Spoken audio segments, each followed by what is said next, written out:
Siapa nama Nabi kita sallallahu alaihi wasallam? Dan ini menunjukkan bagaimana taufik dari Allah kepada Nabi yang paling mulia dan Nabi yang paling terakhir ini. Walaupun beliau lahir dari kalangan Arab jahiliyah masa itu, tapi beliau memang terjaga sejak awal sebagaimana yang nanti akan kita bacakan, termasuk dalam persoalan nama beliau. Bayangkan berapa banyak sahabat yang dulu ketika masa jahiliyah lalu masuk Islam terpaksa diganti namanya oleh Rasulullah karena memang namanya tidak Islami. Adapun Nabi kita tidak pernah mengalami proses pergantian nama. Sejak awal beliau telah dipilihkan nama yang terbaik, Muhammad bin Abdullah bin Abdul Muttalib bin Hashim bin Abdi Manaf bin Qusay bin Kilab bin Murrah bin Ka'ab bin Lu'ay bin Ghalib bin Fihr bin Malik bin Nadr bin Kinana bin Khuzaimah bin Mudrika bin Ilyas bin Mudar bin Nizar bin Ma'ad bin Adnan bin Adnan, dan Adnan dari keturunan Ismail anak dari Ibrahim alaihi wassalam. Ini nasab beliau sampai pada Nabi Ismail alaihi salam. Dikatakan di sini bahwa beliau dilahirkan di tahun gajah, itu pada tanggal 12 Rabiul Awal. Ya, ini pendapat yang banyak disebutkan oleh ahli sirah bahwa beliau lahir di 12 Rabiul Awal. Kelahiran beliau ini khilafnya banyak, sama dengan khilaf juga tentang kapan Isra dan Mi'rajnya. Ya, dan itu menunjukkan bahwa bukan penting bagaimana merayakan tanggal-tanggal tersebut, tapi bagaimana kita mengambil hikmah dari kelahiran beliau, dari perjalanan beliau dan seterusnya. Adapun kelahirannya adalah hari Senin, dan itu disebutkan berdasarkan hadis yang sahih dari Nabi kita sallallahu alaihi wasallam, di mana beliau ketika berpuasa hari Senin, beliau mengatakan ketika ditanya alasan beliau berpuasa hari Senin, beliau bilang hari Senin adalah hari aku dilahirkan. Lalu kalau hari Senin, kalau dianggap kita merayakan kelahiran beliau, kenapa justru hari Senin kita berpuasa? Ini ada isyarat untuk tidak dirayakan dengan pemahaman perayaan sebagaimana yang dilakukan orang hari ini. Beliau justru ajarkan puasa, seakan-akan beliau mengatakan jangan dirayakan, ya, karena dia bukan hari raya yang perlu untuk dirayakan. Jadi kalau kita memang membesarkan hari kelahiran beliau, maka sunnah yang diajarkan adalah berpuasa pada hari Senin. Ketika masih di kandungan ibunya, ayah beliau telah wafat. Dan dalam hadis yang diriwayatkan Imam Bukhari dan Muslim bahwa Suwaibah Maula, budak yang dimerdekakan oleh Abu Lahab, itu juga termasuk yang menyusuinya. Sebagaimana juga Ummu Aiman radhiyallahu taala anha, dan nanti Ummu Aiman ini dimerdekakan oleh Rasulullah sallallahu alaihi wasallam ketika Rasulullah sudah dewasa. Ya, jadi beliau pernah disusui juga oleh Ummu Aiman, dan nanti beliau akan memerdekakan Ummu Aiman. Dan Ummu Aiman salah seorang wanita yang paling berharga di sisi Nabi kita sallallahu alaihi wasallam.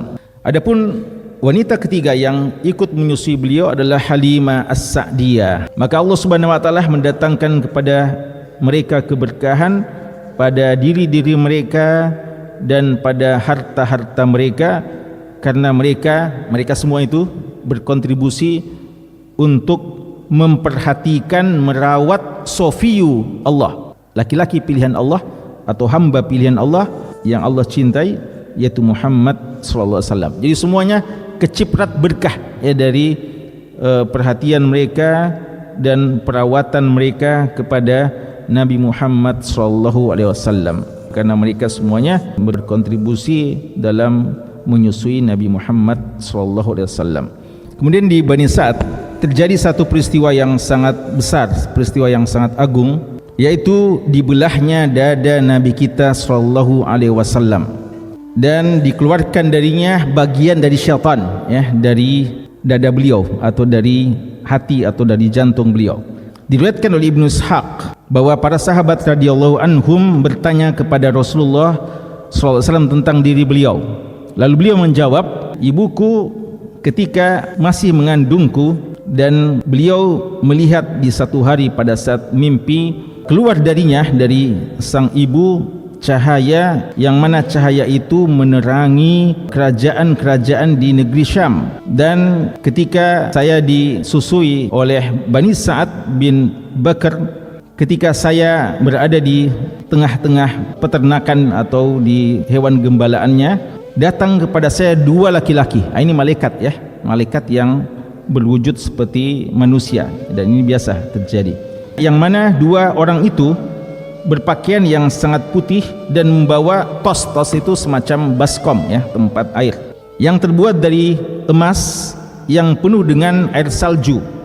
Maka kedua dari orang itu membaringkanku dan membelah perutku, kemudian mengeluarkan dari hatiku, dari jantungku, bagian dari syaitan, dan dia membelahnya dan keduanya membelahnya dan mengeluarkan darinya segumpal darah yang hitam dan melemparkannya, membuangnya, kemudian mencuci hatiku dan perutku dengan air salju tadi hingga bersih ya. Jadi proses bagaimana pembersihan diri beliau, Nabi kita sallallahu alaihi wasallam. Dan kita memahami yang semacam ini, kita yakini apa adanya. Jadi apa adanya, bahwasanya proses ini memang terjadi. Ketika sudah selesai, maka dikembalikan sebagaimana semula, kamakan. Kemudian berkata salah seorang di antara dua malaikat itu, coba timbang antara orang ini, imannya orang ini dengan 10 di antara kaumnya. Maka ternyata Rasulullah lebih tinggi kadar keimanannya. Lalu dikatakan coba timbang dibandingkan 100 umatnya. Ternyata Rasulullah lagi lebih berat lagi keimanannya. Lalu dikatakan coba bandingkan keimanannya dengan 1000 dari umatnya.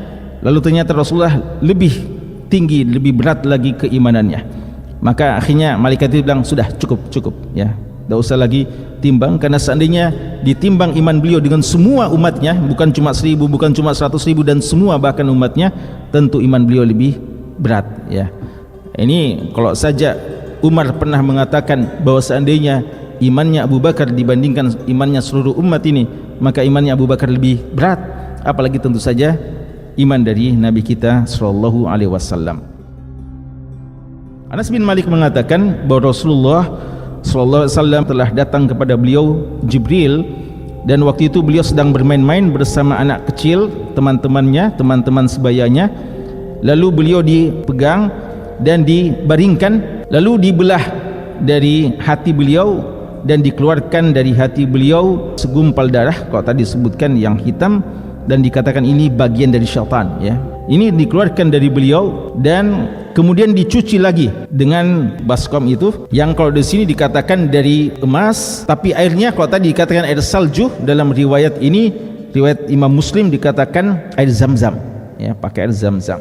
Dan ini tidak bertentangan, karena bisa saja zam-zam dalam bentuk salju, dalam artian yang dingin. Kemudian diperbaiki lagi, sambung lagi. Dan anak-anak yang melihat prosesi itu, melihat peristiwa itu, tidak bisa melarang, tapi takut. Yas'auna ila ummi, mereka tidak bisa melarang, mereka cuma pergi lari ke ibu susuannya, Halimah, dan mengatakan Muhammad telah dibunuh. Karena ya dibelah memang, ini apalagi kalau tidak dibunuh seperti itu ya. Maka semua orang pada datang dan mendapatkan Rasulullah sudah muntaqa al-laun, sudah sangat pucat wajahnya. Lalu kata Anas, ternyata tidak meninggal ya, tapi pucat wajah beliau. Kata Anas bin Malik, saya sendiri, Anas bin Malik setelah di Madinah tentunya, masih melihat bekas dari jahitan di dada Nabi SAW ya. Ini sebagai bukti bahwa peristiwa itu benar-benar terjadi. Namun ya, Halimah walaupun sangat cinta sama Muhammad ya, sangat berberkah kehidupannya sejak menyusui Nabi Muhammad, tapi peristiwa ini peristiwa yang sangat menakutkan ya, sangat mengerikan, dan akhirnya beliau takut dan beliau kembalikan ya Rasulullah ke ibunya. Sekarang ini wallahu taala alam, sallallahu alaihi wasallam, walhamdulillahi rabbil alamin.